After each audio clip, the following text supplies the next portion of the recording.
Yeah. And so, time for another sprint zone. And today we have a special guest co host. Byron Becerill will be joining us to give his take on what happened today. So, give him a welcome to Byron, everyone. Yeah. Well, surprise, surprise, everyone. Thanks for having me, Steve. I'm a huge fan of this show and excited to co-pilot here with you today. So, yeah, hit some turbulence out there that today, and I'm happy to show my perspective. Oh, excellent. Yeah. So, I started the video again a little early because I wanted to show the constabulary coming by and that we were, in fact, in a reasonable pace line at this point. And at some point, you had dropped back, and I don't know what actually happened there. But maybe you could talk a little bit about that, like what you were doing. Oh, is that when my power went off? Yeah, see, I'm in the middle, by the way, guys. My power is actually, my power zones or my power meter is reading in the middle of the power zones there. I actually had to reduce my body weight, so take a quick thing. Oh, that I got it. Yeah, yeah. We'll talk about the whole power thing. So, Matthew Michaels, legend, along with Byron Becerill here and myself, we all have our power up there, left to right. You see, mine is the weakest, and you'll see on the very far right, Matthew. And I'll probably label that in this video so people won't forget. But it's kind of cool to be able to see what's Ah, happening with the big men. So we're going into this crazy neighborhood thing, and if people remember from last week, I was rambling on about people not riding on the right side of the road, and that's what's happening here. So Barrett, is it just me, or is this a problem? I'm not sure who rerouted us this direction. I actually felt like the other route would be better. It just gave us a little bit more time to get organized up the climb and into that section, that sprint zone section. This kind of creates a shorter, section. Yeah, this was an Ian idea, and I was okay with it. There's a little construction up at that intersection, so we figured we would just avoid some of that construction for these couple of weeks.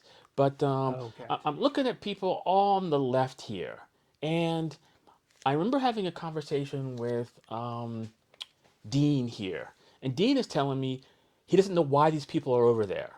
It's like he rides on the right side of the road, and I want to remind people, you want to be like Dean. This is the right thing to do and not get in that bad habit. Absolutely agree. You just become an unpredictable rider, not only to the cars, but I guess to everybody in the group ride when you're riding against traffic there. So I'm with you there. Yeah, exactly. So now we're heading into the zone, and everyone's aware of the old controversy where half of the group doesn't believe that the sprint zone is supposed to start until after Dead Man's Lake. Oh, those turns. I'm not for it.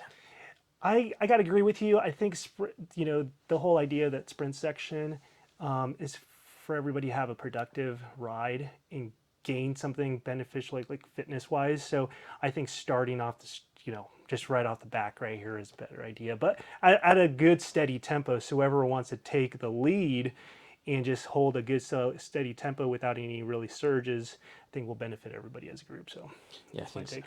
So I like that everybody stopped here, and now it's go time, and this is where the action happens, and this is where, Byron, I definitely want to get your take on what's going on here. So I'm really tired from the weekend. I raced a couple of times, once on the single speed, so I'm spent.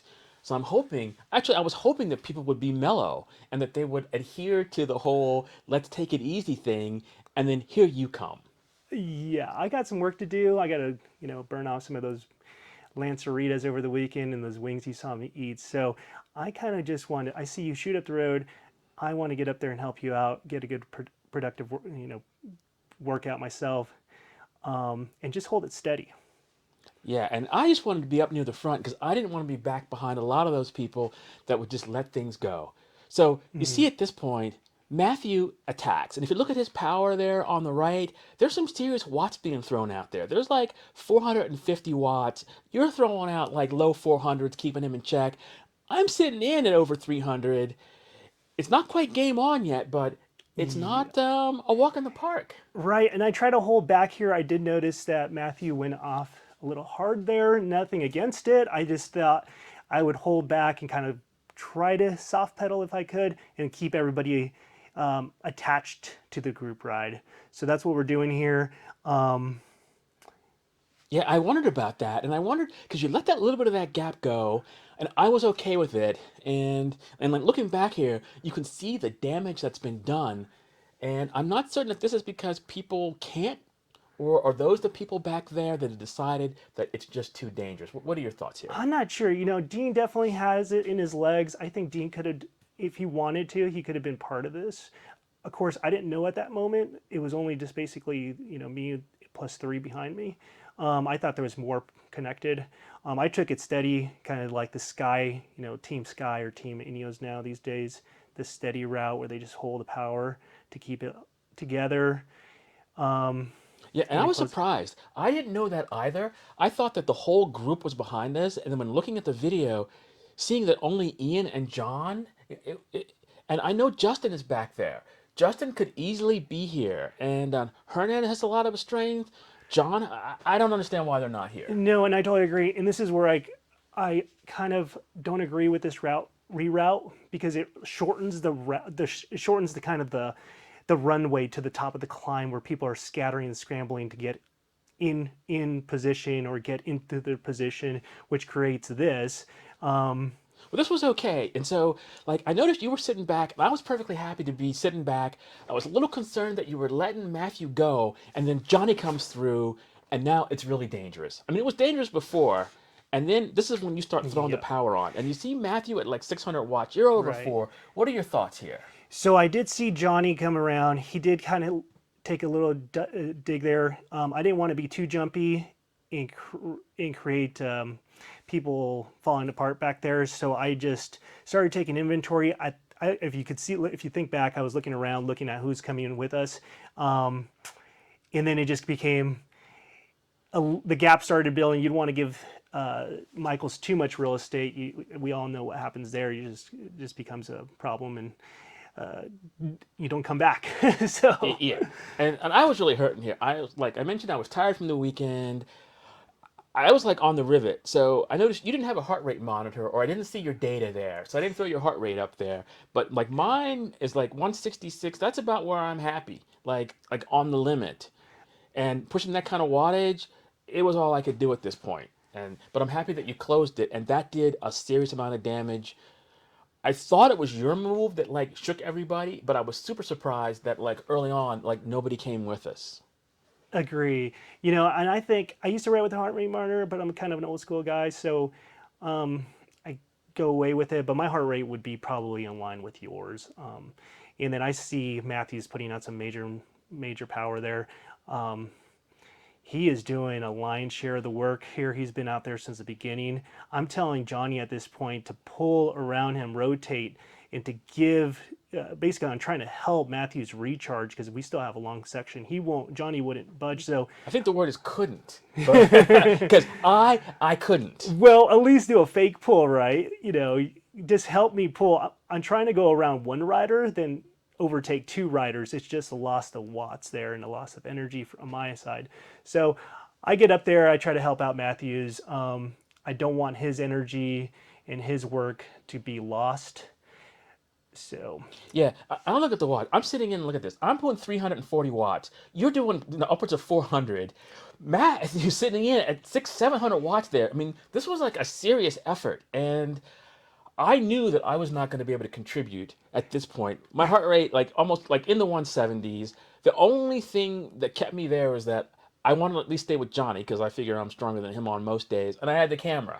But I don't know Johnny that well either, so I didn't know what he's got in his legs. I just knew I wanted to help out Matthew. I didn't want his effort to go wasted or unfelt, even if it meant that I was going to basically, die trying or get dropped. Sometimes I just pull and I end up dropping myself, so I didn't know what was going to happen here. But that's my way of returning the favor. yeah, and that was good. I was happy that he went to the front, and there was a gesture when you did that by Matthew. He was like, he put his hand out like what the shit, like Douglas, where the hell are you? And basically, it was like, I'm spent, dude. I mean, I would like to be up there with the big men doing some work, but look at my heart rate now, 171. I saw 173 in there. Like, I'm at my limit. I am so anaerobic that I was praying that I'd get a flat tire or something. It was bad. I I'm with you. This day was windy, so there was really no hiding. Even if you were in the draft, you were definitely working. At this point, you're going to see me suffering here Yeah. because I was really Yeah, I see you trying to recover deep. here. Yeah, I and was trying to. You can tell that I just don't look good. you don't, but that was an impressive yank out there. I mean, the power numbers from everybody up there, super impressive. And now I know why it was so hard. With that headwind that you just mentioned, slight echelon, but when the guys up front are pushing, like, look at this now, like 500 watts up front, Yeah. it's game on. I mean, you say it all the time. You want to be productive or unproductive. You can feel it in your legs. I don't know. Sometimes if it gets comfortable, you feel like you're unproductive. So I like to put myself out there, do the work, help out the ride. Everybody gets stronger that way. Yeah, and at this point, it's like it's kind of odd that nobody's here, right? If you look back, you couldn't even see the second echelon. So I don't know, and maybe we'll have to ask one of these guys, like, because I saw like John had formed the second echelon behind us, going up the very beginning before the dead man's corner. I was like, is this what these guys are going to do? But back to the action. So Johnny takes over here, and normally I'm stronger than Johnny. Yeah, and there's the gesture by Matthew, like dude, like what the shit, like where are you, right? But I didn't have anything, I'm tired, and then you come through. Yep. Again, just trying to clock back in for Matthews. He's done a lot of work out there. I don't want his efforts to go Yeah, on. and that look at that wattage, like right there, like Matthew, like over 600. I'm like close to 300. You're pushing over 400 up there. I mean, this was a serious effort. Where at this point I'm like no mas. I am content to sit behind Johnny. It's game over. I might be able to see what's happening here, but I'm just imagining you guys going mano a mano. So you might want to take it from here because I don't know what's going on. You can tell me what happened. Well, it was basically mano a mano. I didn't really have too much. I just wanted to support Matthews up that climb. So I tried to do what I could. I'm not sure if I did enough. He definitely did the lion's share, I felt like. So I just kept pushing him and making sure he was going all the way to his limit. Look at the numbers. I mean, you're upper fours. He was like 500-600 watts. I mean, that's craziness up there. I mean, for the end of the effort, I've actually never seen numbers like that. At least not for me. Yeah. At the end here. It's interesting to see all these numbers line up. And I'm carrying extra weight, obviously. So is Matthew. So our numbers might be a little bit, Yeah, with inflated, but no, wind resistance, aerodynamics. I think that those are the right numbers. Plus, you're climbing hills. You know, right. I think it's spot on. It's just testament to even those wings they're eating. And I should mention that Byron and I, we were out partying like on Saturday night, like 1 o'clock in the morning. That's when I had to call it. But Byron, I don't know when you got home. I was I like hoping. to have a good time. I'm not sure exactly what time I got home either, but you notice we like to have a good time, even if it means Yeah, and I was hoping that there suffering. was going to be some weakness because of that. I was like, yeah, I saw him eat the wings. I saw him dancing. I saw him drinking. Yeah, yeah. It grew wings that night, I guess. I grew some wings on my shoulders. But no, just kidding. Definitely a diesel ride by Matthews, by everyone here. I was really impressed also by Johnny and you, and Steve, your work to stay up to this point because I was hurting and suffering. You can see it in the video. And I didn't know how big the gap was, but I'm sure everybody was suffering just due to the wind and conditions. I think the wind was coming from the side and kind of a headwind. So Yeah, slight echelon, right, right shoulder over. I was like frankly embarrassed that I was unable to contribute more because this is not my normal modus operandi. But in my advanced years, those hard rides over the weekend plus all that partying, it's just like yeah. But but well done to you and Matthew. I mean, like that was impressive. thank you. Yeah. Thanks for the award there. Well, congratulations to everyone here. I think everybody gained a little bit of fitness Yeah. this ride and this whole year. I'm thinking everybody's riding so strong. I'm not kidding you here. Yeah. I think I think the numbers show it. I think the only thing, if we would have had Johnny's numbers up there, it would have been like perfect. so. Yeah, and a good time was had by all. So, Absolutely, as always. yep. Thanks Thank for you. being here, Byron, and co-hosting here. We'll have to maybe do this again sometime. Yeah, thanks for the invite. Appreciate it, Steve. This is fun. Yeah. Time for the after party. Look at it, Johnny. Yeah, Johnny dug deep on that one. He impressed me. So here comes the rest of the people. Yeah.